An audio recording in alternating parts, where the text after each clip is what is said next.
It is Market Monday time. Thanks for joining me. We made it through to November. It's November 3rd, and 10 months of the year is already gone. It just seems like this year had just begun, and here we are. We're 10 months into it. It's almost over. We have the holidays yet to go. Typically a slower time in real estate. Now, back in the pandemic year, 2020, the fall, it remained very, very busy through the holidays. More people came here during the holidays, and that made it really busy. I think we could have a fairly busy holiday season.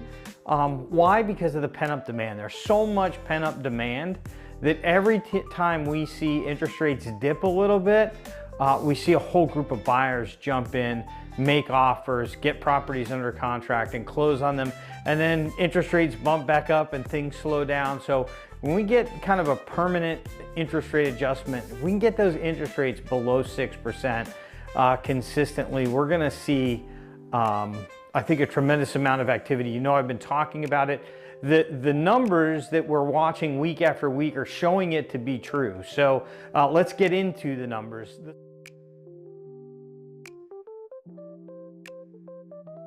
supply side of the equation, the inventory side, new listings, 2,474 listings have come on the market so far this year, 41 new ones just this past week. Compare that to a year ago, 2,206. So we have 12% more this year than we did last year. And if we look back 5 years ago to November 3rd, 2020, we were at 3,044. So this year we have 19% less than we had 5 years ago during that pandemic year. That is the new listings coming onto the market. Let's talk about available inventory. So what is on the market right now? If you came to Hilton Head today and start looking at property, there are 885 properties for sale. That's been ticking up a little bit each week. This week it ticked up by 2. So we're at 883 last week, 885 this week. A year ago it was 897, so a little bit more inventory a year ago than we have right now. And then 25 years ago was 1,393, and that's 36%, or we're 36% lower today than where we were 5 years ago.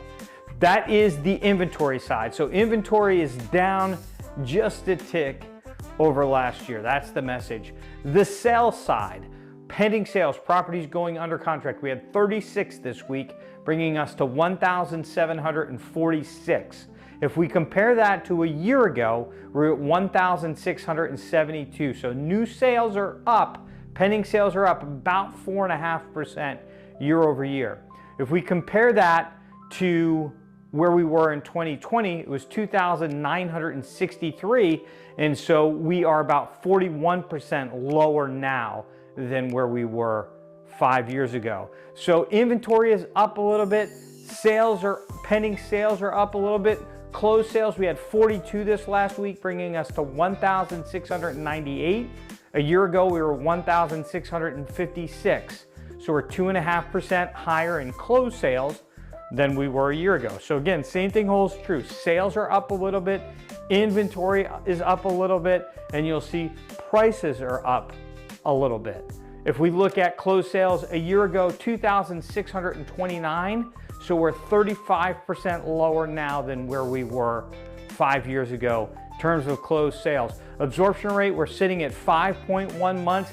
Absorption rate is the amount of time it would take for us to consume the existing inventory, assuming nothing else comes on the market, right? 6 months and below is considered a seller's market. 6 months and above is considered a buyer's market. So we're in a seller's market, but on the neutral side of that seller's market. Last week, it was the same thing, 5.1 months. A year ago, we were sitting at 5.1 months. And 5 years ago, November 3rd, 2020, it was 4.5 months was the absorption rate.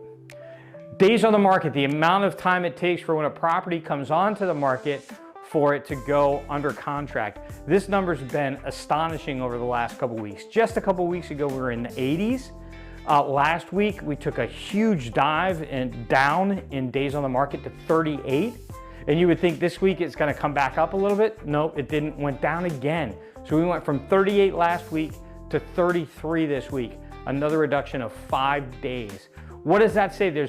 With this additional inventory, what it's telling me is properties that are priced correctly, that come on the market correctly, so that new shiny penny that comes on the market priced correctly, they're selling super quick. We're starting to see multiple bid situations on properties that come on the market that are in great shape, that are priced correctly. So we're at 33 days, tremendous decline over the last couple weeks. Compare that to a year ago, we're at 87 days. So that 33 days is 62% lower than where we were a year ago. And back on November 3rd, 2020, 5 years ago during the pandemic, it was 145 days. So we're 77% less than we were 5 years ago. Astonishing numbers, and a little bit of a crystal ball showing everybody what to expect, what's coming. How has this all affected price? Median sale price was up a little bit again this week, $741,950. That is 5% higher than where we were a year ago at $709,850. So again, a year ago we were at $709,850. Now we're at $741,950. And then looking back 5 years, over the last 5 years, November 3rd, 2020, median sale price $408,650. We're 82% higher now at $741,950. Not a bad deal. Have a place by the beach that you can have vacation in, enjoy some family time, and watch it basically double in value over the last 5 years. Wrapping it all up, again, inventory is down just a touch, sales are up just a touch, prices are up about 5%, and absorption rate is staying the same. It's firmly a seller's market, but on the neutral side of the seller's market. If you're a seller, I'm really paying attention to this drop in days on the market. It's really indicating, in my opinion, what I've been saying. There's pent-up demand out there. There's a lot of people on the sidelines that are waiting for the right opportunity to pull the trigger.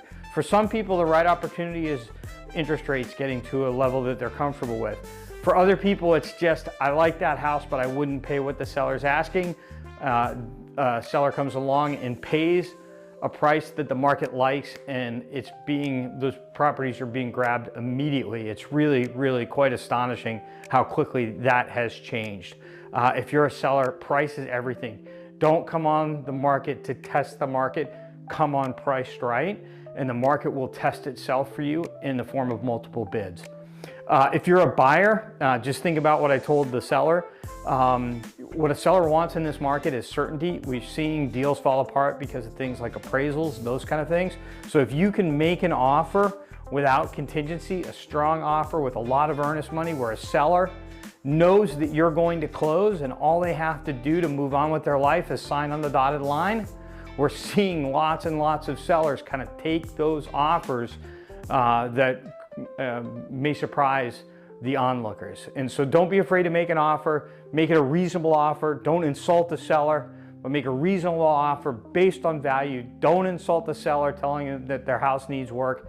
Just make an offer that's a reasonable offer with great terms other than the price. And you might be surprised at the deal you can get right now. We're seeing it happen over and over and over. Government shutdown. Today is day 33 of the government shutdown. You know, I would think after basically a month of the government being shut down, I feel like we would be seeing more impacts locally here in real estate, but we're really not seeing that much. But keep in mind, the longer this goes on, the deeper the damage that's done to the economy, and at some point it will affect all aspects of the economy, including housing. So hopefully they can come together and they can put together a deal, and they can open the government back up and start paying the people that we rely on, like TSA and all that take good care of us. Those people deserve to be paid, and hopefully we can get the government back operating, get those people paid, and put this chapter behind us. Last week, Federal Reserve announced another quarter-point rate cut, 25 basis point rate cut. That put the Fed overnight rate at between 3.75 and 4%.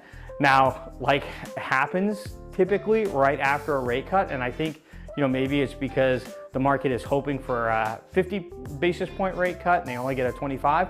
We see actually the 10-year Treasury yield go up.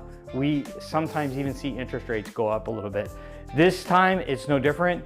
After the rate cut, the yield has actually gone up. It was trading last Friday, it was trading in the 4.2s, and that will in turn affect interest rates. So the other big news out of the Fed was their statement.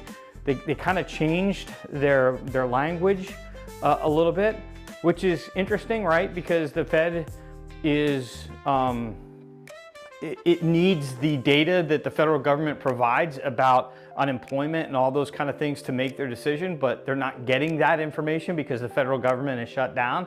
So some of these decisions seem like they're being made in the blind, but the Fed kind of pulled back. Like, they've been making it sound like we were going to have this rate cut the end of October, and then there was going to be one more before the end of the year. That's been the guidance all along, but not last week with the news of the 25 basis point.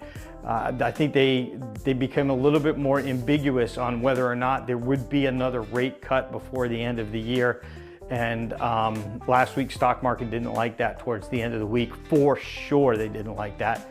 But you know, that is the thing that's holding back housing right now. The 10-year treasury again jumped up a little bit late last week. It was trading just over 4%. And you know, it's gonna be really interesting when the government opens back up to start to get these unemployment numbers and inflation numbers to see how things are tracking. And then finally, interest rates, the actual numbers last week, the 30-year was 6.19. It dropped this week to 6.17. And the 15-year last week was 5.44, and that dropped slightly as well to 5.41.